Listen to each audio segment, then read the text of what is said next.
नमस्कार, स्वागत है आप सबका हमारे मॉर्निंग लाइव शो पैसा बोलता है में, जिसमें हम मार्केट के बारे में आपसे चर्चा करते हैं। आज पूरे दिन में मार्केट की क्या दिशा रहने वाली है, इस पर भी खास बात करेंगे और आज कौन से स्टॉक न्यूज़ में है और कौन से स्टॉक्स पर फोकस रहेगा मार्केट का, इस पर भी हम आपसे बातचीत करेंगे। इस शो में हमारे साथ हमारे खास मेहमान जुड़ चुके हैं, mister Sharad Mishra from sharadmishra.com। Sir, स्वागत है आपका बहुत बहुत and very good morning. Thank you Satyam ji, very good morning and thanks for having me on the show. Sir, कल की जो सेल ऑफ हमने देखा मार्केट में, एक मेजर करेक्शन हमें देखने को मिली। इसके बाद जो एफआईआई का एक्सोडस है वो लगातार बरकरार दिख रहा है और अब आने वाले टाइम में जो इलेक्शंस हैं यूएस में, आज वहाँ पे इलेक्शंस भी हैं, तो उसको लेकर भी काफ़ी अनसर्टेनिटी बनी हुई है। ऐसे में आप कहाँ देख रहे हैं मार्केट को जाते हुए और आज के अहम लेवल्स क्या होंगे निफ्टी और बैंक निफ्टी के साथ? जी देखिए, जैसा था डिस्कस किया था, 51,400 को पुट ऑप्शन पर खरीदने का डिस्कशन हुआ था, 24,200 को पुट ऑप्शन को खरीदने का डिस्कशन हुआ था। जो बाय का लेवल था वो थोड़ा नीचे था, स्पॉट आया वही एग्जैक्टली जहां पर रेजिस्टेंस था। आप अगर बैंक निफ्टी को भी देखें और निफ्टी को भी देखें तो 51,732 825 का रेजिस्टेंस था, एग्जैक्टली वहीं से ही रेजिस्टेंस बैंक निफ्टी वहीं खुला, वहीं से गिरा और जिसमें देखिए 840 का टारगेट आता हुआ दिखाई दिया। सिमिलरली निफ्टी में भी 24,400 का जो पुट ऑप्शन था वहां पर भी आपको रेजिस्टेंस जोन काम करते हुए दिखाई देगी। देखिए बिकवाली है बिल्कुल, नो डाउट।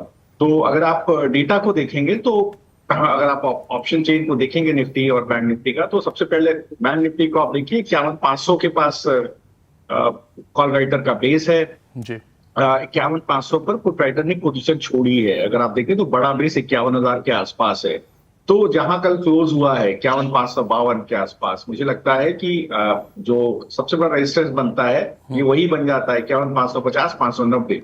अगर इस जोन के ऊपर नहीं सस्टेन होता है खुलने के बाद माफ कीजिएगा पहले आधे घंटे में, तो आपको गिरावट देखने को मिलेगी। 51,000 तक बैंक निफ्टी आपको फिसलता हुआ बिल्कुल साफ साफ दिखाई दे सकता है। कोई सपोर्ट यहाँ नीचे बनता नहीं है। सिमिलरली अगर आप निफ्टी को देखें तो यहाँ पर भी स्थिति एक तो ज्यादा खराब है। 24,114 का क्लोज है। अब देखिए 24,100 सभी पर कॉल राइटर का बेस मौजूद है। कल कॉल राइटिंग ज्यादा हुई है 24,100 के आसपास, जबकि क्लोजर 24,114 पर हुआ। तो मुझे लगता है ये जोन टूटना चाहिए नीचे की तरफ। और सपोर्ट आपका कहाँ बनता है? देखिए 23,700 का पुट राइटर भी पोजीशन छोड़कर गया है। तो मुझे लगता है कि ये कहीं 23,500 की तरफ जाता हुआ दिखाई दे सकता है। तो अगर आप निफ्टी को देखें तो निफ्टी में किस तरह का ट्रेड सेटअप बनेगा, मुझे लगता है कि निफ्टी में सबसे बड़ा रेजिस्टेंस है 24,270 330 और इसके बाद आप देखेंगे तो 24,076 24,102। अगर ये जोन भी टूटता है नीचे की तरफ तो ये भी एक रेजिस्टेंस बनता हुआ दिखाई देगा। तो मुझे लगता है कि सपोर्ट जो है निफ्टी का 23,800 820 और 23,440 450 ये जो जोन है सपोर्ट है। जो मैंने लेवल्स आपको डिस्कस किए, फ्यूचर्स के लेवल डिस्कस किए थे। अगर आप स्पॉट देखें तो 23,995, तो वही 24,076 24,112 सबसे बड़ा रेजिस्टेंस, क्योंकि 24,000 पे कॉल राइटर प्लेस है। ऊपर 24,270 330 पे नीचे जाएगा कहां तक? 23,800 820 और 23,440 550 इस जोन तक हो सकता है निफ्टी आपको खसकता हुआ दिखाई दे। सिमिलरली बैंक निफ्टी में सपोर्ट है 50,907 938, तो हो सकता है यहां तक आपको बैंक निफ्टी में गिरावट देखने को मिले। नाउ अब क्या है, आज एक इवेंट है, तो इवेंट को आप किस तरह से प्ले करेंगे? देखिए अगर आप एफआईआई के लॉन्ग को देखें तो 23% के आसपास आकर खड़े हो गए हैं। हिस्टोरिकली देखिए 80% के आसपास से गिरना शुरू हुए थे। पहले भी मैंने जिक्र किया है सभी दर्शक जो देख रहे हैं शो को, कि देखिए जैसे ही लॉन्ग 20% से 10% के जोन में आएंगे, एक बार कंसोलिडेशन होकर के पुल बैक की कंडीशन बनेगी, तो हो सकता है फर्दर गिरावट यहाँ पर 12-13% की और बचती है, क्योंकि 80% शॉर्ट बन गए हैं। अब अगर आप देखिए एफआईआई को करीब 67% के आसपास शॉर्ट पोजीशन है। 2,32,000 कॉन्ट्रैक्ट शॉर्ट साइड पे खड़े, 71,000 कॉन्ट्रैक्ट ही लॉन्ग में है। कल फिर आप देखिए 18,000 शॉर्ट कॉन्ट्रैक्ट ऐड होते हुए दिखाई, तो एक अटी हो गई है। मुझे लगता है कि कैश की सेलिंग है 4,330 करोड़ रुपए की, जिसको मोर और लेस अब डीआईआई अब्सॉर्ब भी नहीं कर पा रहा है। 336 करोड़ के आसपास की ही बाइंग देखने को मिली है। लेकिन ऑप्शन का डेटा कहता है, जिस तरह से 1851 करोड़ की सेलिंग हुई है, कि सिचुएशन बड़ी न्यूट्रल है एफआईआई के साइड पर आज के लिए, क्योंकि आज यूएस में इलेक्शंस है, प्रेसिडेंशियल इलेक्शंस है। मेरा भी यही मानना है। देखिए शॉर्ट ट्रिगर बहुत साफ दिख रहा है। मैं चाहता तो बहुत आराम से आपको एक शॉर्ट ट्रेड देता, लेकिन आज मैं वो नहीं करूंगा। इवेंट है, इवेंट पे कभी भी ऑप्शन में इस तरह का ट्रेड नहीं लेना चाहिए, वॉलेटिलिटी हो सकती है। तो यहाँ पर एक अच्छी चीज देखने को मिली। अगर आप 10 साल की बॉन्ड यूएस की देखें तो वो थोड़ा खिसकता हुआ दिखाई दी है। 440 बेसिस पॉइंट से 420 बेसिस पॉइंट के आसपास वहां गिरावट देखने को मिली है। सबसे बड़ा ट्रिगर यही है, बाकी सब छोड़ दीजिए। मुझे लगता है जो कुछ भी बोल रहा है, मतलब I don't by that. The basic thing is US की बॉन्ड यील्ड बहुत ज्यादा है। गोल्डीलॉक्स सिनेरियो में यूएस एंटर कर रहा है, इंटरेस्ट रेट गिरेंगे और वहां पर ग्रोथ अच्छी होगी। इस वजह से देखिए काफी पैसा बॉन्ड में भी यूएस में जाता हुआ दिखाई दे रहा है। मुझे लगता है बॉन्ड यील्ड गिरेगी तो हो सकता है एक बार यहाँ पर भी सेलिंग में आपको कमी आती हुई दिखाई दे। अब ये तो हिस्टोरिक, ये तो डेटा देखना पड़ेगा, जैसे डेटा शेप अप होगा वैसा किया जाएगा। Now what should be done? तो देखिए बैंक निफ्टी का 51,600 का कॉल आज मैं खरीदने की सलाह दूंगा, लेकिन अभी नहीं। अभी 896 का भाव है। इसको आप थोड़ा सेटल होने दीजिए 950 के ऊपर, 946 के ऊपर। 946 के ऊपर जाए तब आप 860 का स्टॉप लॉस डाल करके इसको खरीदिए 1055 के टारगेट के लिए। अदरवाइज बाजार गिर रहा है, गिरने दीजिए। आज को छोड़ दीजिए, आज एक इवेंट है, इसको अनफोल्ड होने दीजिए 1-2 दिन। इसके बाद जो है हम लोग दोबारा ऑप्शन में ट्रेड लेना शुरू करेंगे। ऑप्शन ट्रेडिंग का सबसे पहला नियम है कि आपको प्रॉफिटेबल होना होता है। आपको रोज ट्रेड नहीं करना है, क्योंकि बड़े टारगेट आपको देखने को मिलते हैं। जिस दिन आपको एकदम क्लियर इंडिकेशन मिले कि हाँ आज किसी भी साइड पर ट्रेड मेरा एकदम क्लियर है, आइदर लॉन्ग और शॉर्ट, तभी आप ट्रेड लें। तो आज बैंक निफ्टी का केवल एक ही ट्रेड ऑप्शन का मैं आपको दे रहा हूँ, कॉल ऑप्शन बाय करने का, वो भी केवल अगर 946 के ऊपर चले। तो 946 के ऊपर चलेगा तो क्या होगा? तो रेजिस्टेंस जोन है, आप देखिए 24,270, 330 वो कटता हुआ ऊपर तरफ दिखाई देगा। तभी आपको जो है बड़ा मुंह ऊपर तरफ दिखाई देगा, कॉल राइटर पोजीशन कवर करेंगे। जी, तो आज के लिए बैंक निफ्टी की ट्रेड है, आपकी स्क्रीन पर भी आ रहा है।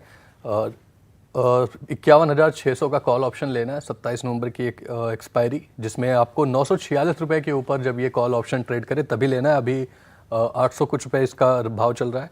1055 के टारगेट के लिए 860 रुपये का स्टॉप लॉस रखना है। और कई बार ट्रेड ना लेना भी अच्छा होता है, क्योंकि आपका कैपिटल बचा रहता है। और आज कई सारे इंपॉर्टेंट ट्रिगर्स हैं मार्केट में बिकवाली जा रही है, तो इसलिए ऑप्शंस में ट्रेड करने से आप बचें थोड़ा सा, और मार्केट पे नज़र लेकिन ज़रूर बना के रखें। सर, जो हमारे डेरिवेटिव साइड में ट्रेडर्स हैं उनके लिए आज के कौन से स्टॉक्स हैं जिनमें उन्हें ट्रेड करना चाहिए?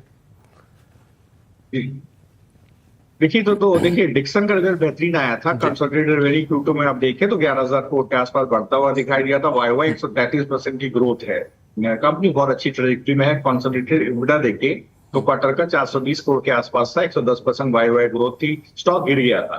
तो देखिए पिछले एक सप्ताह में स्टॉक सेटल होते हुए दिखाई दिया है। मुझे लगता है यहाँ पर फ्यूचर में बिल्कुल खरीदारी करनी चाहिए। काफी ऊंचे भाव थे, इस वजह से गिरावट हुई थी। मुझे लगता है अब सेटल होता हुआ स्टॉक दिख रहा है। स्टॉप लॉस डालिए 13,700 के पास, 15,500 के लिए इस एक्सपायरी में आप होल्ड कीजिए। दूसरा देखिए इन्फो एज, यहाँ पर भी देखिए काफी अच्छा ट्रैक्शन बना हुआ है। मुझे लगता है 7400 के स्टॉप लॉस इसको खरीदिए। आपको 8200 रुपए तक के टारगेट इन्फो एज में भी फ्यूचर्स में खुलते हुए दिखाई देंगे। तो ये दोनों ट्रेड आप लेकर के चल सकते हैं। जी, तो आज डेरिवेटिव साइड्स के लिए सर ने 2 ट्रेड्स दी हैं। पहला है डिक्सन टेक्नोलॉजीज, जिसके फ्यूचर्स में आपको खरीदारी करनी है 15,500 के टारगेट के लिए, 13,700 का स्टॉप लॉस। और दूसरा है इन्फो एज, यानी कि नौकरी.com, इसके भी आपके फ्यूचर्स में आपको खरीदारी करनी है 8200 के टारगेट के लिए, 7400 रुपये का स्टॉप लॉस रहेगा। सर आगे बढ़ते हैं, और जो हमारे पोजिशनल ट्रेडर्स हैं उनके लिए कौन से स्टॉक हैं आपकी फोकस में? जी, तो देखिए सुंदरम फाइनेंस पे ध्यान रखिएगा। देखिए मुझे लगता है कि श्रीराम हाउसिंग हो, L&T हाउसिंग फाइनेंस हो, सुंदरम फाइनेंस हो, डिसेंट रिजल्ट्स हैं। और जब बाजार चलेगा तो तीनों स्टॉक आपको ऊपर की तरफ चलते हुए दिखाई देंगे। देखिए सुंदरम फाइनेंस को देखिए, हाईएस्ट एवर डिसबर्समेंट 13,768 करोड़ के आसपास का हुआ है, इवन 20% ग्रो हुआ है। अगर आप देखिए एसेट क्वालिटी में भी एक अच्छा इंप्रूवमेंट देखने को मिला है। यहाँ पर अगर आप देखेंगे तो नेट 3 जो बेसिकली एसेट होता है वो 0.89% के आसपास आया है, जो 1.08% के आसपास था सितंबर 23 में। तो देखिए कंटिन्यूस बेस पे आप देखिए तो एसेट क्वालिटी में इंप्रूवमेंट देखने को मिला है। इंटरेस्ट इनकम भी 5% सिक्वेंशियली बढ़ती हुई दिखाई दी है, जबकि प्रॉफिट बिफोर टैक्स अगर आप एक्सेप्शनल आइटम हटाकर देखें तो 5% सिक्वेंशियली आपको बढ़ता हुआ दिखाई दिया है। अच्छे रिजल्ट्स हैं इस बाजार में, बहुत अच्छे रिजल्ट है despite of high cost of funds. मुझे लगता है कंपनी का रिजल्ट बहुत अच्छा है, बिल्कुल इसको आपको खरीदारी कीजिए। मुझे लगता है करंट भाव पर भी आप खरीद सकते हैं। डिप पर मिले 4806 पर तो आप बिल्कुल इसको अगर गिरावट आ जाए आज, अगर ऊपर खुले तो बिल्कुल 3972 पे ऊपर जहां खुले वहां खरीदिए। अगर गिरावट मिले 4806 तक 4800 पे खरीदिए, ठीक है। 4600 रुपए का स्टॉप लॉस डालिए। ₹5440 का टारगेट पहला आपको जनवरी तक देखने को मिलेगा। ये छोटा टारगेट है, आपको लंबी अवधि में होल्ड करेंगे तो और भी ऊपर के टारगेट देखने को मिलेंगे। दूसरा स्टॉक लेकर के चलिए जुबिलेंट इंग्रेविया। तो देखिए बेहतरीन रेवेन्यू कंपनी ने दिया था Q2 में, आप देखिए 1045 करोड़ के आसपास का रेवेन्यू था। तो EBITDA देखिए तो 135 करोड़ के आसपास हुआ था, 13% सिक्वेंशियल इंक्रीज यहां देखने को मिली थी। नेट डेट में भी देखें तो करीब 650 करोड़ के आसपास रहा है, जिसमें नेट डेट टू EBITDA अगर आप देखें तो 1.2 टाइम्स के आसपास है। केपेक्स एक्सपेंडिचर भी यहां पर क्वार्टर में 93 करोड़ के आसपास रहा है। जिस सेगमेंट में कंपनी काम करती है बेहतरीन ग्रोथ है। अगर आप देखेंगे तो एक्सपोर्ट का शेयर भी 48% Q2 में बढ़ता हुआ दिखाई दिया है। तो यहां पर जो है अगर आप देखेंगे तो ये ग्रोथ जो एक्सपोर्ट की है ये यूरोपियन यूनियन और जापान से है, और ये ग्रोथ यहाँ पर मैनेजमेंट का मानना है कि बनी रहेगी और आने वाले क्वार्टर्स में भी मार्जिन एक्सपेंशन देखने को मिलेगा। स्टॉक सस्टेन कर रहा है ऊपर के लेवल पर, मुझे लगता है despite of market fluctuation, market correction. Current भाव है 715, डिप मिले 680 के पास तो खरीदिए, 655 का स्टॉप लॉस डालिए 4.5% का, 816 20% के टारगेट आपको ऊपर देखने को मिल सकते हैं जनवरी तक। तो बिल्कुल जुबिलेंट इंग्रेविया में खरीदारी करने की सलाह जी। तो आज के दो स्टॉक इन फोकस में दो काउंटर सर ने दिए हैं। पहला है सुंदरम फाइनेंस, जिसमें आपको 4,972 और 4,806 दो लेवल्स दिए हैं खरीदारी के लिए। बाय ऑन डिप्स की रणनीति अपनानी है, 5440 का टारगेट, 4600 का स्टॉप लॉस। और दूसरा है जुबिलिएंट इंग्रेविया, जिसमें भी आपको 816 रुपये के टारगेट पर के लिए 655 रुपये के स्टॉप लॉस के साथ खरीदारी करनी है। 680 रुपये का भाव चल रहा है। नतीजे भी इसके आए, सर ने डिस्कस ही किए नतीजे। तो इन दोनों काउंटर्स पर आप नज़र रख सकते हैं पोजिशनल ट्रेड के लिए। ये दोनों ही काउंटर्स आपको जनवरी तक होल्ड करने होंगे, यानी कि लगभग एक क्वार्टर का समय आपको देना होगा। आगे बढ़ते हैं सर, और जो कुछ नतीजे आए उनमें बात कर लेते हैं। और पहला जो डिस्कस करना चाहूँगा मैं वो है ग्लैंड फार्मा। इनके नतीजों में थोड़ी सी हमें गिरावट देखने को मिली। प्रॉफिट 15% गिरता हुआ दिखाई दिया। 163 करोड़ का इन्होंने प्रॉफिट किया है, जो कि लास्ट ईयर के सेम क्वार्टर में 194 करोड़ का था। अगर हम रेवेन्यू की बात करें तो रेवेन्यू बढ़ता हुआ दिखाई दिया है, लेकिन एबिटा में 8.3% की गिरावट देखने को मिली है। मार्जिन्स 250 बेसिस पॉइंट गिरते हुए दिखाई दिए ईयर ऑन ईयर बेसिस पे। इन्हें से सबसे बड़ी प्रॉब्लम जो ग्लैंड फार्मा को फेस करने को मिल रही है वो यूरोप के बिजनेस पे दबाव देखने को मिला है इन नतीजों में। ऐसे में आपका क्या व्यू बन रहा है सर ग्लैंड फार्मा पर? जी, तो देखिए अगर आप इस पर्टिकुलर स्टॉक को देखिए तो इसमें पहले से ही मुझे लगता है शॉर्ट्स काफी बने हुए हैं और स्टॉक सस्टेन नहीं कर रहा है। आपने कल भी देखिए स्टॉक का डिस्कशन हुआ था कि स्टॉक सस्टेन नहीं कर रहा है। मैंने व्यू दिया था 1660 के ऊपर सस्टेन ना करे, इसमें बुलिशनेस नहीं आएगी। हो सकता है फर्दर आपको गिरावट देखने को मिले, बाजार वीक है, हो सकता है यहाँ पर आपको गिरावट करीब 1530 के आसपास तक की गिरावट, आपको 1530 1560 तक की गिरावट आपको देखने को मिल जाए। तो मुझे लगता है थोड़ा सा वीकनेस यहाँ पर है। जी सर, अगले नतीजे IRCTC पे भी हमने कल बात की थी, आपको कैसे लग रहे हैं सर नतीजे? 4.5% का प्रॉफिट बढ़। जी, तो देखिए IRCTC के नतीजे थोड़ा सा अगर आप देखेंगे तो मुझे थोड़ा सा कमजोर साइड पर आते हुए दिखाई दिए। तो मुझे लगता है कि यहाँ पर रेवेन्यू आप देखेंगे तो करीब यहाँ पर रेवेन्यू देखेंगे तो सिक्वेंशियली गिरता हुआ दिखाई दिया है। और पैट में भी आप देखेंगे तो एक गिरावट देखने को मिली है, करीब 1063 करोड़ के आसपास का रेवेन्यू आता हुआ दिखाई दिया है। अगेंस्ट सिक्वेंशियली लास्ट क्वार्टर में देखिए 1117 करोड़ के आसपास का रेवेन्यू था। तो देखिए यहाँ पर एक गिरावट देखने को मिली है। सिमिलरली आप देखेंगे तो एक्सपेंसेस भी मोर और लेस यहाँ पर आप थोड़ा सा एक्सपेंसेस में कमी आई है। तो लेकिन प्रॉफिट बिफोर टैक्सेस आप देखेंगे तो यहाँ पर मतलब एकदम फ्लैटिश रिजल्ट है। तो 4165 करोड़ के आसपास का सब मार्क कीजिएगा, 416 करोड़ के आसपास का प्रॉफिट बिफोर टैक्स आता हुआ दिखाई दिया। 411 करोड़ पिछले क्वार्टर में आया था, तो बहुत ही फ्लैटिश है। IRSC का रिजल्ट यहाँ पर अच्छा है, जो कल हम लोगों ने डिस्कस भी किया था। तो यहाँ पर अगर आप देखेंगे तो 1819 करोड़ के आसपास का जो पिछले क्वार्टर में इंटरेस्ट इनकम था वो बढ़ करके 1920 करोड़ हो गया है। अगर आप प्रॉफिट बिफोर टैक्स को देखेंगे तो यहाँ पर भी 1576 करोड़ का जो PBT था वो बढ़ करके 1612 करोड़ के आसपास का हो गया है। फर्दर डिटेल मैंने इसका मैनेजमेंट रिपोर्ट नहीं पढ़ा है, लेकिन रिजल्ट बहुत अच्छे हैं। तो 3 रिजल्ट का सकते भी बहुत अच्छे आए हैं जो मुझे पसंद है। एक तो IRFT के रिजल्ट बहुत ही बेहतरीन आया है, दूसरा KEC इंटरनेशनल, देखिए कल शेयर करके गए थे कि KEC इंटरनेशनल कल देखिए कॉल दिया भी था।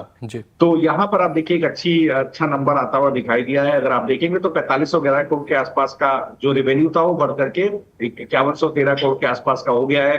डिसेंट 13% का इंक्रीज यहाँ पर है। प्रॉफिट बिफोर टैक्स में देखेंगे तो यहाँ पर भी एक डिसेंट इंक्रीज देखने को मिला है। मुझे लगता है ये रिजल्ट बहुत अच्छे हैं। और दूसरा अगर आप देखेंगे तो आईआरएफसी और केईसी के अलावा एक जो है रेमंड का रिजल्ट काफी अच्छा मुझे दिखाई दिया है। 93 आप देखेंगे तो करीब करीब जितना मैं देख पा रहा हूँ सामने, मैंने डीप डाइव नहीं किया है, तो करीब आप देखेंगे तो हाँ जी, हाँ, तो यहाँ पर एक अच्छा ग्रोथ रेवेन्यू में देखने को मिला है। प्रॉफिट बिफोर टैक्स में भी एक बहुत अच्छा ट्रैक्शन देखने को मिला है। तो बिल्कुल मुझे लगता है कि रेमंड पर एक ही ट्रेड आपने शेयर नहीं किया है, बट मुझे लगता है बिल्कुल रेमंड में भी ट्रैक्शन है और ये बना रह सकता है। जो एक अच्छी ग्रोथ यहाँ पर देखिए, केईसी देखिए आज 2.5% ऊपर खुला है, कल हमने शेयर किया था। रेमंड आज 3.5% ऊपर खुलता हुआ दिखाई दिया है। तो बिल्कुल देखिएगा यहाँ पर ग्रोथ मुझे लगता है बहुत अच्छी बनती हुई दिखाई दे जी। और रेमंड के नतीजे बहुत ही शानदार रहे। 112% की प्रॉफिट ग्रोथ देखने को मिली है। रेवेन्यू में भी 122% का जंप देखने को मिला है। और कल जो हमने स्टॉक्स डिस्कस किए थे KEC international stock in focus में, उसमें आज लगभग 2.5% की तेजी हमें देखने को मिल रही है, क्योंकि नतीजे शानदार रहे। सर, बाटा के भी रिजल्ट्स हमने कल डिस्कस किए थे और बाटा के भी नतीजे आ गए, ये भी अच्छे ही रहे। प्रॉफिट में 53% की ग्रोथ देखने को मिली है। 34 करोड़ के मुकाबले 52 करोड़ का प्रॉफिट किया इस क्वार्टर में कंपनी ने। रेवेन्यू 2.5% लगभग बढ़ता हुआ, लेकिन मार्केट जो एक्सपेक्ट कर रहा था शायद वैसे नहीं है। आपका क्या व्यू बन रहा है बाटा के नतीजों पर सर? कमजोर है नतीजे जी। देखिए बाटा के और पहले भी कल डिस्कस हुआ था, देखिए हम लोग डिस्कस कर ही रहे थे कि बाटा के नतीजे हो सकता है कमजोर है। तो देखिए वैसे ही हमको देखने को मिला है। रिजल्ट जो है फ्लैटिश रहा है। अगर आप देखेंगे तो हमारा राजा बैटरी का वो बाद में डिस्कस कर लेते हैं। देखिए बाटा में क्या काफी गिरावट हो गई है। तो अब देखिए एक बेस बन करके आज एक स्टॉक ऊपर की तरफ चलने की कोशिश कर रहा है। 1300 रुपए के आसपास का बेस है, बट ये मैं एंट्री करने का लेवल नहीं मानता हूँ। मुझे लगता है अभी इस पे एंट्री नहीं करनी चाहिए, थोड़ा स्टॉक को सेटल होने दीजिए। मुझे लगता है कि एक रिकवरी आती हुई दिखाई दी, बट ये पुल बैक मैक्सिमम आप मान के चलिए 1385 रुपए के लेवल तक आएगा। 1327 का भाव है, और अगर आप लॉन्ग है तो आप ट्रैप हो जाएंगे। तो अभी इस पे कोई लॉन्ग मत लेकर के जाइएगा जी। और अमारा राजा पर भी बातचीत कर ही लेते हैं सर, क्योंकि इनके भी नतीजे आए हैं। Amara Raja energy and mobility profit में 6.3% की ग्रोथ, 240 करोड़ का इन्होंने प्रॉफिट किया है। रेवेन्यू 11% बढ़ता हुआ दिखाई दे रहा है हमें। एबिटा में 7.5% की ग्रोथ देखने को मिल रही है। और मार्जिन्स, लेकिन मार्जिन्स पे हल्का सा दबाव, 55 बेसिस पॉइंट मार्जिन्स पर दबाव हमें देखने को मिल रहा है सर। ऐसे में आपका क्या व्यू बन रहा है इस काउंटर पर? तो मुझे लगता है सपोर्ट बना हुआ। देखिए एक चैनल ब्रेकआउट था जी, वो आता था करीब आप मान लीजिए 1440 के आसपास, 1365 का भाव है, उसको तोड़ना बहुत जरूरी स्टॉक के लिए। अगर 1440 के ऊपर निकल जाएगा तो एक बड़ी रैली में ऊपर 1700 की तरफ जाते हुए दिखाई देगी। तो देखिए मुझे भी अभी भी लगता है जो पिछले सप्ताह का मूव था, स्टॉक का मूव बहुत अच्छा था, बहुत अच्छे से स्टॉक कंसोलिडेट किया था। मुझे लगता है बाय ऑन डिप्स का व्यू बिल्कुल रखना चाहिए यहाँ हमारा राजा बैटरी के अंदर। और मुझे लगता है कि कोई भी गिरावट आए अभी अगर आप 1265 के आसपास कहीं आपको मिल जाए तो बिल्कुल आप खरीदिए। 1210 का स्टॉप लॉस रखिए। मुझे लगता है 1540 तक की टारगेट आप सोचते हुए दिखाई देंगे। जनवरी तक का समय दीजिए जी। तो जनवरी तक का समय देना और 1200 के लेवल्स पे आपको खरीदारी की राय रहेगी इन नतीजों को ध्यान में रखते हुए। सर, एक और नतीजे डिस्कस करना चाहूँगा मैं, जिन पे आज मार्केट की काफ़ी ज़्यादा नज़र रहेगी। एबीबी इंडिया, इन्होंने अपने तीसरी तिमाही हम कहें तो सही रहेगा, उसके नतीजे जारी किए। प्रॉफिट में 21% की ग्रोथ, 440 करोड़ का इन्होंने प्रॉफिट किया है। रेवेन्यू बढ़ता हुआ 5.2%। एबिटा में 23% का जंप, 540 करोड़ का एबिटा पिछले लास्ट ईयर के सेम क्वार्टर के मुकाबले। मार्जिन्स 280 बेसिस पॉइंट उधरते हुए दिखे। ऐसे में आपका क्या व्यू बन रहा है एबीबी इंडिया पर? देखिए अच्छे रिजल्ट्स हैं। आप देखिए मुझे रिजल्ट मतलब देखिए ये कंपनी एक्सेप्शनल रिजल्ट देने के लिए जानी जाती है जी। तो जिस तरह का ग्रोथ है, आप कीजिएगा 2888 करोड़ के आसपास का टॉप लाइन है, अगेंस्ट 2808 करोड़ रुपया पिछले क्वार्टर में। तो परसेंटेज वाइज बहुत बड़ी ग्रोथ नहीं, लेकिन इसके बावजूद आप देखिए मुझे लगता है स्टॉक काफी गिर गया है। हो सकता है स्टॉक आपको पिछले 2 वीक में स्टॉक कंसोलिडेट कर रहा है। जैसे ही 7650 के ऊपर चलना शुरू करेगा, 7600 रुपए का भाव है, 7650 के ऊपर जैसे ही स्टॉक चलना शुरू करेगा, मुझे लगता है बड़ा इसके अंदर एक ऊपर की तरफ आएगा। 8691 तक के टारगेट इसमें आपको खुलते हुए दिखाई देंगे। तो बिल्कुल एक बेस स्टॉक के अंदर बन गया है कहीं 7000 के आसपास। मुझे लगता है बिल्कुल जैसे ही 7650 के ऊपर चले तभी खरीदिए, डिप्स पे बाय करने की भी कोई जरूरत नहीं जी। सर, एक बल्क डील भी कल हमें देखने को मिली एफकॉन्स इंफ्रास्ट्रक्चर में गोल्ड। इसमें कई सारे इंस्टीट्यूशनल इन्वेस्टर्स ने निवेश किया है, जिसमें गोल्डमैन सैक्स, जुपिटर इंडिया फंड, नोमुरा के 2 फंड्स हैं, इन सब ने इन्वेस्ट किया है। ऑलमोस्ट 2.7% स्टेक खरीदा गया है कंपनी का, और ये जो बल्क डील हुई है ये 450 करोड़ के आसपास की हुई है। ऐसे में आपका एफकॉन्स इंफ्रास्ट्रक्चर पर क्या व्यू बनता दिखाई दे रहा है? देखिए, मैं आपको बताऊं, एक तो शाहपुर जी पारादीप ग्रुप की कंपनी है, बहुत बड़ा ग्रुप है। मैंने देखिए उस दिन आपसे डिस्कस भी किया था। और अगर आप इंफ्रास्ट्रक्चर सेक्टर में देखिए तो बहुत अच्छी ग्रोथ भी है। आप रियल्टी सेक्टर के रिजल्ट देखिए कितने बेहतरीन आते हुए दिखाई दे रहे हैं। बड़े आप देखिए, ओबरा रियल्टी देखिए, डीएलएफ देखिए, इसके बाद अब रेमंड देखिए। तो मुझे लगता है बिल्कुल कंपनी के पेरेंटेज को, उसका अच्छा बिजनेस है, ये सब चीजों को देखते हुए बिल्कुल यहाँ पर मक्की इन्वेस्टर्स आते हुए दिखाई दे रहे हैं। मुझे लगता है बिल्कुल स्टॉक के अंदर करंट अप्रूव है, शायद ये बना रहे। हो सकता है कि स्टॉक आपको 525 के भाव तक भी जाता हुआ दिखाई दे। तो बिल्कुल अगर कोई बना है तो ट्रेडिंग पर्सपेक्टिव से इस पे ना जाए, पोजीशन को होल्ड करिए। मुझे लगता है स्टॉक्स में ऊपर के टारगेट भी खुलते हुए दिखाई देंगे। जी सर, आज भी कई अहम नतीजे आने वाले हैं। अर्निंग्स की हम जब बात कर रहे हैं कि मिली जुली सी अर्निंग आ रही है, उसका भी दबाव में मार्केट पे देखने को मिल रहा है, लेकिन अभी कुछ अर्निंग्स में सुधार हम देख रहे हैं। जो इधर कंपनीज के रिजल्ट्स आ रहे हैं उनमें अच्छे आ रहे हैं। तो आज जो कंपनीज के रिजल्ट आने वाले हैं एक बार मैं बता देता हूँ। डॉक्टर रेड्डीज लैब के आएंगे, टाइटन के आने वाले हैं, गेल के आने वाले हैं, बर्जर पेंट्स के आने वाले हैं, ऑयल इंडिया के नतीजे भी आज हमें देखने को मिलेंगे।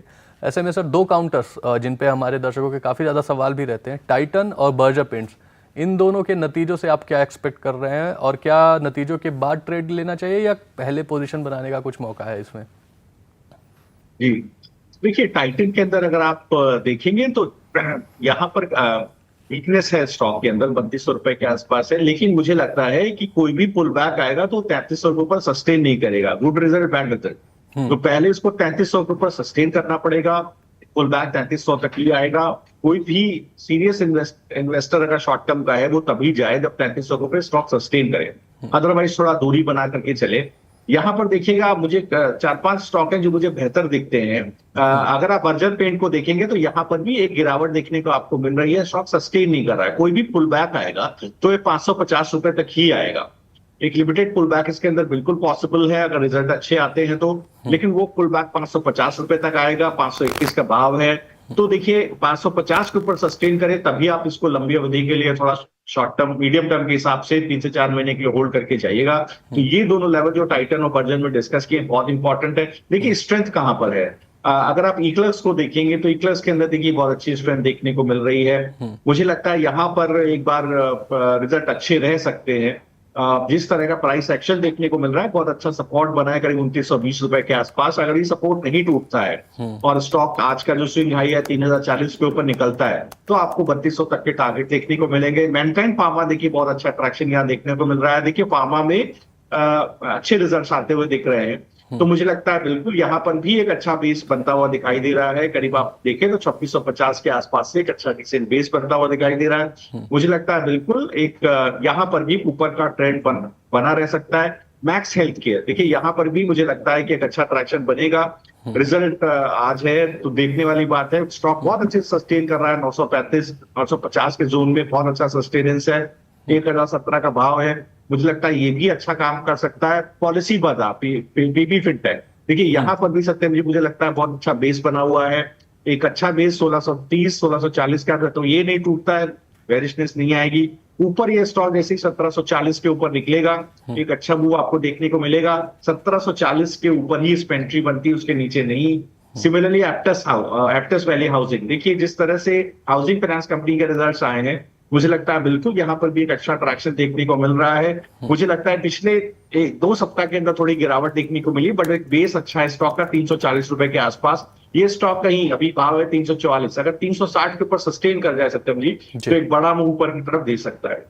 जी सर, तो सर ने बता दिया कि कौन कौन से नतीजों से अच्छी उम्मीद लगाई जा रही है, लेकिन सर 2 PSUs के नतीजे आ रहे हैं, उस पर भी बातचीत करनी जरूरी है। मझगांव डॉक और SJVN, इन दोनों पर आपका क्या व्यू है और क्या नतीजों से कुछ हम बड़ी रैली की उम्मीद कर सकते हैं, क्योंकि बहुत सारे निवेशक हायर लेवल्स पे फंसे हुए हैं इन दोनों ही काउंटर्स में, तो आपका क्या व्यू बन रहा है सर?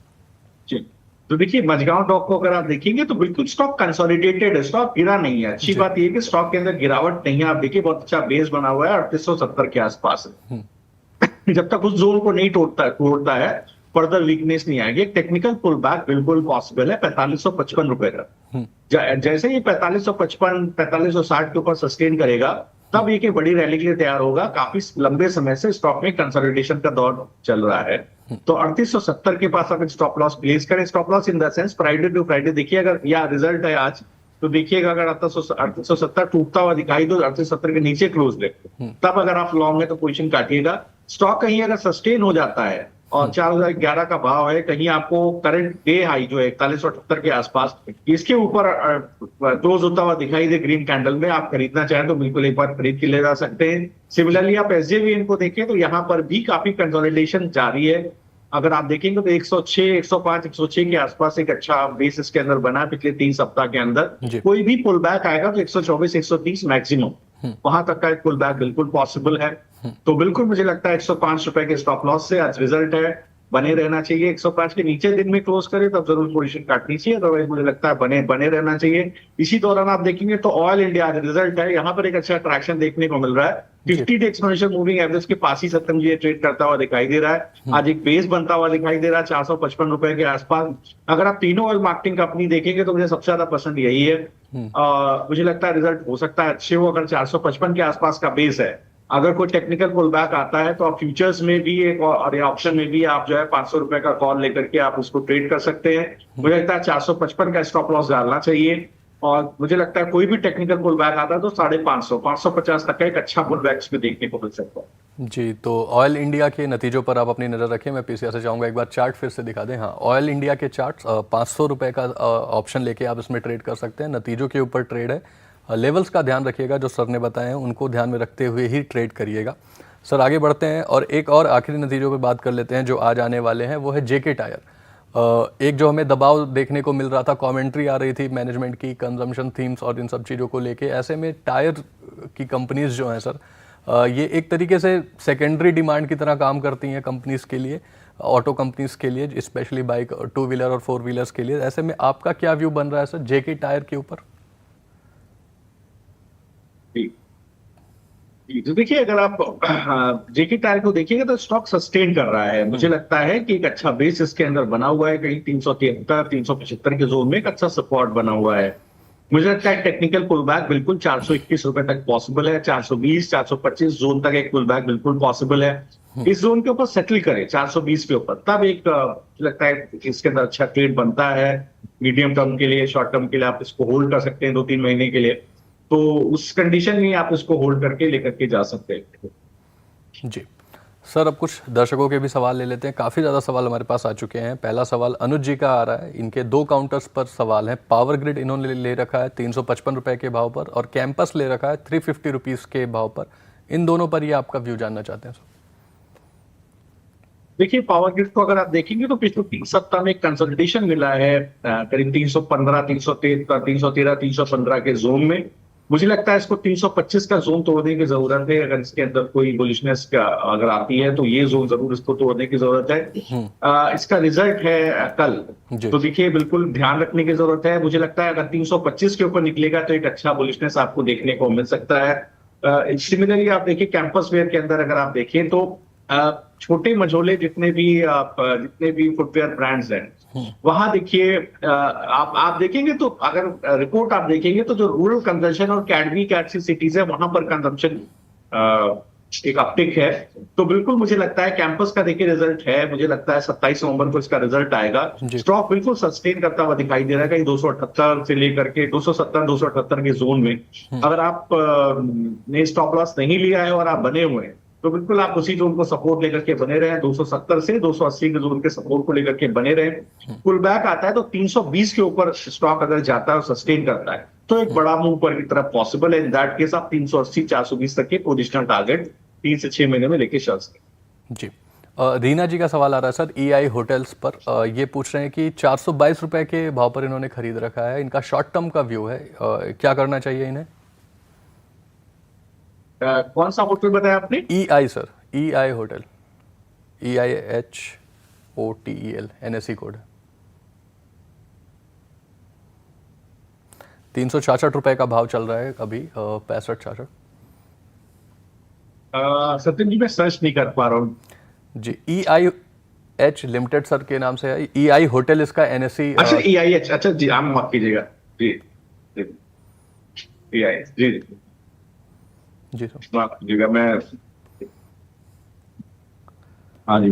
तो देखिए बड़ी चेन है EIH। ऐसे अगर आप देखेंगे तो बड़ी चेन है होटल की। मैंने स्टॉक को डिस्कस भी किया था, जी। I think stock in focus में। तो देखिए बिल्कुल एक बेस है 357 रुपए के आसपास। मुझे लगता है कि 4 तारीख को, कल ही इसके रिजल्ट आए, मैंने रिजल्ट देखे नहीं है। तो मुझे एक बार इसको रिजल्ट देखने की जरूरत है। मुझे लगता है 390 के ऊपर अगर स्टॉक सस्टेन होता है तो एक स्टॉक के अंदर बुलिशनेस आ सकती है। 443 460 के टारगेट के आप खुल सकते हैं। एक फॉलिंग ट्रेंड लाइन है जिसका ब्रेकआउट आया था स्टॉक को, लेकिन स्टॉक उस जोन को सस्टेन नहीं कर पाया, तो गिरावट हमें 427 को जोन से देखने को मिली। जी। स्टॉक 390 के ऊपर सस्टेन करेगा तो आपको फर्दर बुलिशनेस देखने को मिलेगी। एक बार मैं जरूर इसके रिजल्ट देख करके दोबारा आपको सत्यम जी कल जरूर डिस्कस करूंगा। जी, तो आप कल भी हमारे साथ बने रहिएगा। आपको इसके रिजल्ट्स का एनालिसिस हम आपको कल जरूर इसी शो में शेयर करेंगे। मनोज जी का सर सवाल ले लेते हैं। ONGC के शेयर्स मौजूद हैं इनके पास 200 क्वांटिटी, बाइंग प्राइस है 314 रुपीज़। ये पूछ रहे हैं कि क्या करना चाहिए इन्हें, शॉर्ट टर्म का ही नजरिया है इनका भी।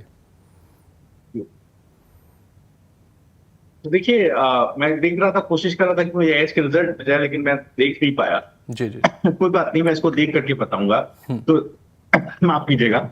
तो देखिए ONGC में एक अच्छा सपोर्ट है। अगर आप देखेंगे तो 255 रुपए के आसपास, 230 रुपए के आसपास एक अच्छा सपोर्ट है, क्योंकि क्रूड ऑयल में अच्छा सपोर्ट है। अगर आप क्रूड ऑयल को के चार्ट को देखें तो वह एक अच्छा सपोर्ट नीचे की तरफ दिखाई दे रहा है बिकॉज ऑफ ग्लोबल अनसर्टेनिटी। जिस तरह के जियोपॉलिटिकल कंडीशंस हैं, मुझे लगता है यहाँ पर एक जरूर एक जो है बेस बना हुआ है क्रूड ऑयल में। तो ONGC का देखिए एक सपोर्ट है 281। जैसे ही 281 के ऊपर सर ये चलेगा, इसके बाद इसके अंदर स्ट्रेंथ आएगी। 281 के नीचे स्टॉक कंसोलिडेट हो सकता है। 281 के ऊपर चलने की कंडीशन में आपको 320 तक के टारगेट ONGC में देखने को मिल सकते हैं। तो ये बिल्कुल आपको ध्यान रखने की जरूरत है। इसी दौरान मैं एक चीज शेयर कर दूं, आज एक रिजल्ट आ रहा है बहुत इंपॉर्टेंट, सुंदरम फास्टनर का, सत्यम जी। जी जी। तो यहाँ पर देखिए स्टॉक में स्ट्रेंथ देखने को मिल रही है सुंदरम फास्टनर्स के अंदर। मुझे लगता है इस ऑटो एंसिलरी में अच्छे रिजल्ट्स आएंगे। तो यहाँ पर देखिए एक बेस बना हुआ है स्टॉक का 1330 के आसपास। अगर कोई 1330 के आसपास का बेस है, मुझे लगता है जैसे ही स्टॉक कहीं 1400 रुपए के ऊपर चलना शुरू करेगा, 1384 का भाव है, अगर 1400 ऊपर के ऊपर क्लोज लेकर के जाए तो बिल्कुल आपके ग्रीन जोन में आता हुआ दिखाई देगा। एक अच्छा ट्रेड यहाँ पर बनेगा। जी, तो सुंदरम फास्टनर्स पर भी आप अपनी नज़र बना के रखें। आज इसके नतीजे आने वाले हैं तो हम इस पर कल बात करेंगे और देखेंगे कि कैसे नतीजे रहते हैं इसी शो में। सर स्वाति जी का सवाल ले लेते हैं। इनके स्टार सीमेंट की खरीद है 215 रुपये पर, और उदयपुर सीमेंट इन्होंने ले रखा है 33 रुपये के भाव पर। ये पूछ रहे हैं कि क्या ये दोनों इन्हें होल्ड करने चाहिए या और एवरेज आउट करना चाहिए इन लेवल्स पे। जी, तो देखिए सीमेंट सेक्टर में एक अच्छा ट्रैक्शन है, काफी गिरावट हुई है और अब सीमेंट सेक्टर में एक अच्छा ट्रैक्शन देखने को मिल रहा है। अगर आप स्टार को भी देखेंगे तो एक अच्छा बेस 190-200 के आसपास बनता हुआ दिख रहा है, तो बिल्कुल होल्ड कीजिए। एक मुझे लगता है जैसे ये ब्रेकआउट आता है 220 के आसपास का, स्टॉक में एक बड़ा ट्रेंड आपको 250 रुपए की तरफ दिखाई देगा। बिल्कुल आप इसको 190 के स्टॉप लॉस से होल्ड कीजिए। सिमिलरली आप अगर उदयपुर सीमेंट को देखेंगे तो यहाँ पर भी एक अच्छा आपको बेस बनता हुआ दिखाई दिया है। नीचे की तरफ आप देखेंगे तो करीब 29 रुपए 30 रुपए 29 रुपए 30 रुपए के आसपास माफ कीजिएगा अच्छा बेस बनता हुआ दिखाई दिया है। स्टॉक जैसे ही कहीं 31 रुपए के ऊपर चलना, 31 रुपए 50 पैसे के ऊपर चलना शुरू करेगा, आपको स्ट्रेंथ देखने को मिलेगी। 32 रुपए तक का पुल बैक आएगा केवल। 32 रुपए के ऊपर सस्टेन करेगा तभी इसके अंदर बड़े टारगेट ऊपर तरफ खुलते हुए दिखाई देंगे। जब तक 32 रुपए के ऊपर सस्टेन ना करे थोड़ा सा बेरिश रहेगा। जी सर। नागराज जी का सवाल आ रहा है, टाटा पावर पर कोई रिपोर्ट आई है, क्लासा की रिपोर्ट आई है, उसमें 33% डाउन का टारगेट दिया गया है सर। इन्होंने खरीद रखा है 470 रुपए के भाव पर, तो ये डर से गए हैं, क्या करना चाहिए, आपका क्या व्यू बन रहा है सर? जी, तो देखिए टाटा पावर के रिजल्ट आए हैं, रिजल्ट खराब नहीं है। देखिए अगर आप टाटा पावर के रिजल्ट को देखेंगे तो यहाँ पर ऐसा कोई नेगेटिविटी देखने को नहीं मिली है, लेकिन इसके बावजूद आप देखेंगे अगर आप Q2 में देखें तो रेवेन्यू डिग्रोथ है 10% की, बट EBITDA यहाँ पर आप देखेंगे तो 13.5% बढ़ता हुआ दिखाई दिया है। पैट देखेंगे आप तो अच्छा खासा 30% के आसपास आपको बढ़ता हुआ दिखाई दिया है। अगर आप नेट डेट देखेंगे तो 43,580 करोड़ के आसपास है, 2.6% बढ़ा है। बट वो डेट बेसिकली अगर आप देखेंगे तो हायर केपेक्स रिक्वायरमेंट की वजह से बढ़ता हुआ दिखाई दिया है। हाँ, ये जरूर है स्टॉक काफी चला हुआ है, तो हो सकता है कि स्टॉक को डाउनग्रेड मिला हो, लेकिन डाउनग्रेड अपग्रेड से कोई खास फर्क नहीं पड़ता है। स्टॉक में प्री पोजिशनिंग होती है। मार्केट पार्टिसिपेंट कैसे चलते हैं ये देखने वाली बात है। एक बेस स्टॉक में देखिए, जैसे मैंने बोला था, कहीं आपका 400 रुपए 410 रुपए के आसपास बेस बना है। उस बेस को स्टॉक ने सस्टेन करने की कोशिश की। अगर वो बेस टूट जाए 400 रुपए का, तभी आप स्टॉक को बेचिएगा, अदरवाइज स्टॉक को आप होल्ड कीजिएगा। इस सप्ताह में भी गैप अप ओपनिंग मिली थी, जो कि निफ्टी में प्रॉफिट बुकिंग देखने को मिल रही है, तो सभी जगह आपको एक गिरावट देखने को मिल रही है। बिल्कुल जैसे ही जोन को स्टॉक सस्टेन करता हुआ दिखाई देगा, 485 तक के टारगेट आपको यहाँ पर आते हुए दिखाई देंगे, तो बिल्कुल वैरिश होने की जरूरत नहीं है। 400 रुपए का स्टॉप लॉस बिल्कुल बनाकर।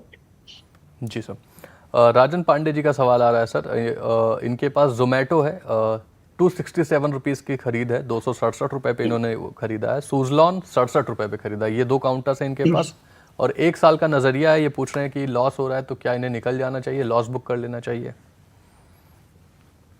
जी, तो देखिए, अब चूंकि सुजलॉन में देखिए, अगर आप थोड़ा सा डीप डाइव करेंगे रिजल्ट्स के अंदर, तो थोड़ा सा रिजल्ट मुझे पसंद नहीं आया जितना होना चाहिए था।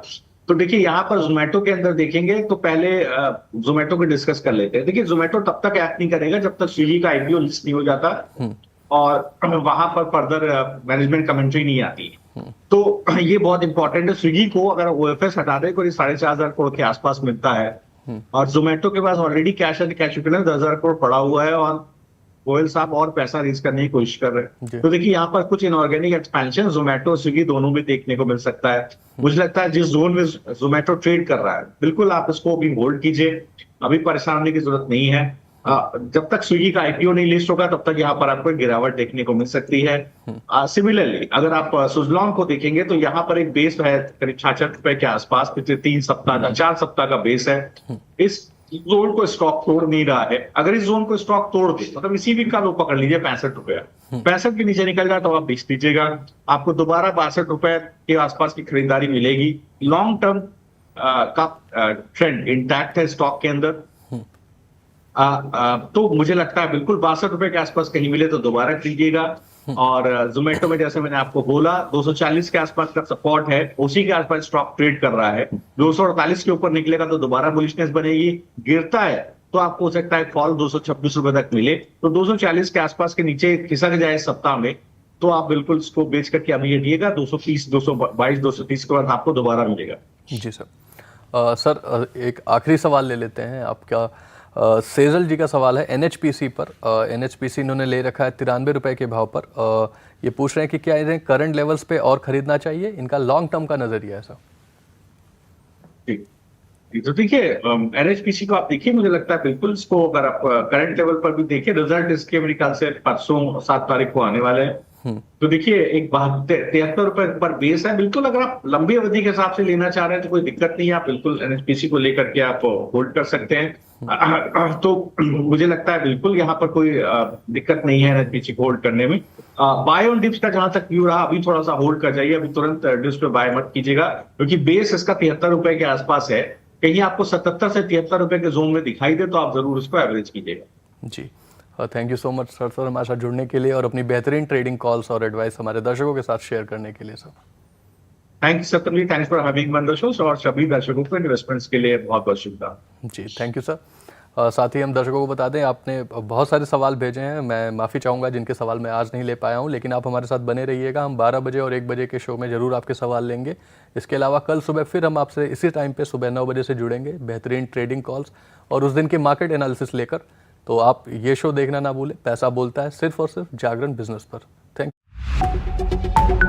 यू।